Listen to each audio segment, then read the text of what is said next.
Good morning, happy Monday. Morning breakfast aloo parotta. அதுக்கு ரொட்டி மாவு உருட்டி வச்சுருக்கேன். எவ்வளோ ரொட்டி மாவு கலந்து வச்சுருக்கோம் அதே அளவு இந்த ஸ்டஃப் பண்ணுறதும் உருட்டி வச்சிடலாம். உருளைக்கிழங்கு வேக வச்சுட்டு அப்புறம் ஓமம் தாளித்து கொட்டிட்டு அதிலே வெங்காயம் ஒரு 2 வெங்காயம் சின்ன வெங்காயம் வதக்கிட்டு 2 பெரிய உருளைக்கிழங்கையும் வேக வச்சுட்டேன்.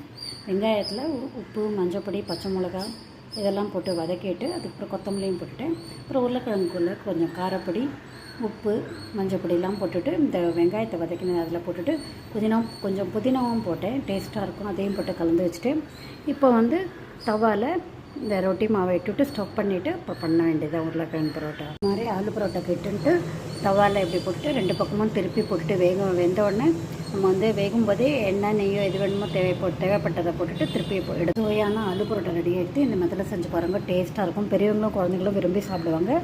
பண்ணி பார்த்து கமெண்ட் பண்ணுங்க. தேங்க்யூ ஸோ மச் ஃபார் வாட்சிங். சப்ஸ்கிரைப் பண்ணுங்கள்.